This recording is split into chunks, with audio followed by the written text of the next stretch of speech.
अच्छा, आप देखो कथा सुनने का प्रतिफल क्या। तो भगवान शिव जब आए थे तो क्या बनकर आए थे। एक बार त्रेता जुग माही शंभु गए कुंभज ऋषि पाही। शंभु बनकर आए थे।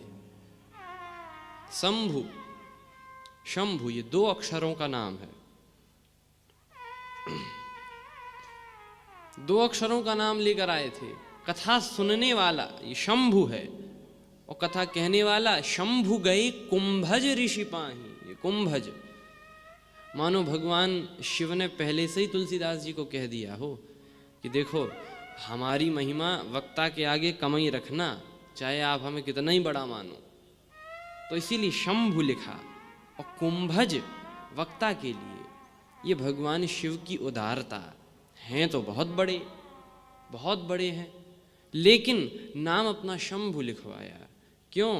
कहा कि हम कितने ही बड़े बने रहें, लेकिन अभी हम कथा सुनने जा रहे हैं और कथा सुनने जाएंगे और पदों के साथ जाएंगे, प्रतिष्ठा के साथ जाएंगे, अभिमान के साथ जाएंगे, तो ये पद प्रतिष्ठा ही मन में घूमती रहेगी और कथा नहीं सुन पाएंगे। इसीलिए ये सब त्याग कर भगवान शिव गए।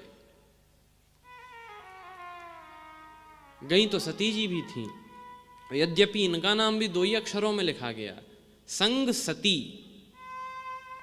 लेकिन उपाधियां संग सती जग जननी भवानी। ये जगत जननी है, ये भवानी है। और इन्हीं उपाधियों के कारण जो अभिमान मन में था उसके कारण कथा नहीं सुनी। लेकिन जिन भगवान शिव ने कथा सुनी उनका उस कथा का प्रतिफल क्या। कहा शंभु बनकर आए थे। एक बार त्रेता जुग माही शंभु गए कुंभज ऋषि पाही। और जब कथा सुनी तो क्या हुआ।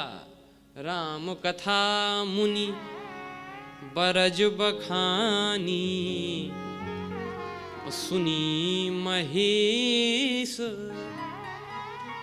परम सुख मानी मानी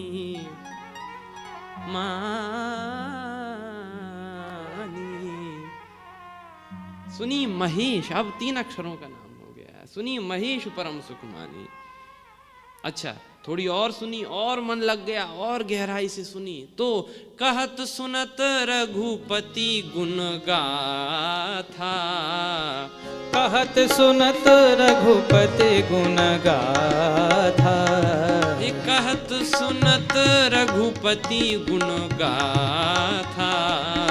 कहत सुनत रघुपति गुण गाथा। कछु दिन तहाँ रहे गिरिनाथा।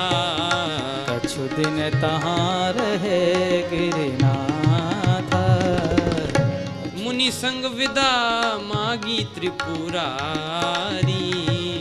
मुनि संग विदा मांगी त्रिपुरारी। चले संग ले दक्ष कुमारी। चले संग ले दक्ष कुमारी।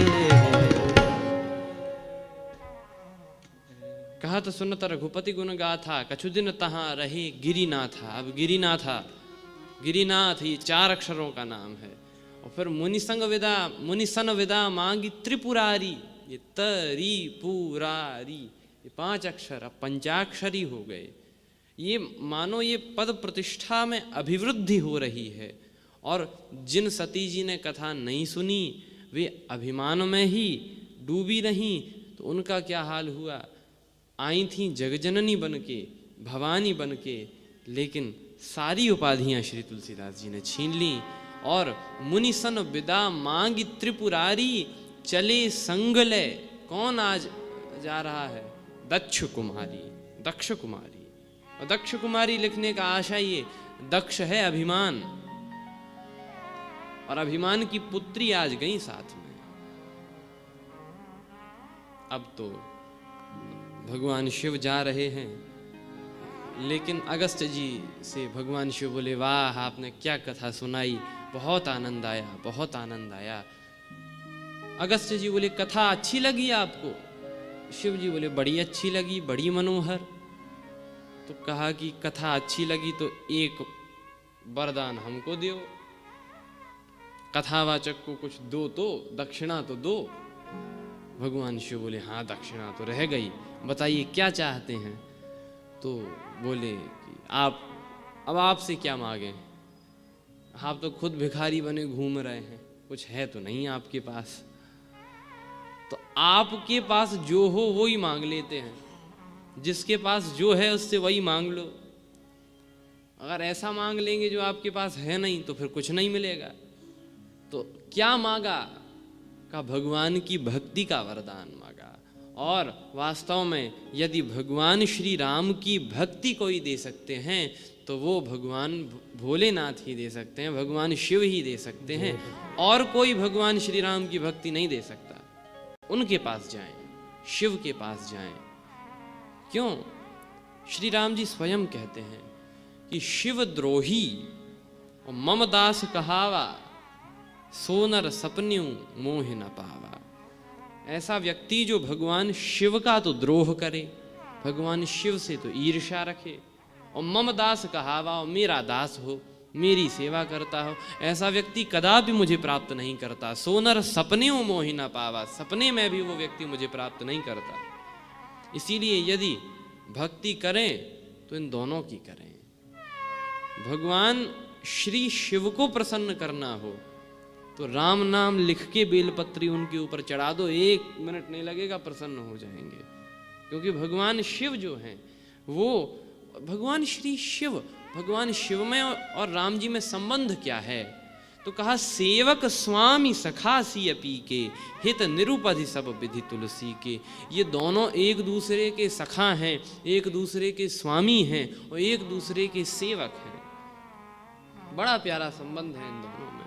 इसीलिए जब भक्ति हो तो दोनों की, और दोनों की भक्ति न कर सकें तो किसी का विरोध तो न करें। वैष्णव शैव का विरोध करे और शैव वैष्णव का विरोध करे तो ना शैव की शैव, ना तो शैव का शैवत्व सफल और ना वैष्णव का वैष्णवत्व सफल। इसीलिए विरोध किसी का नहीं,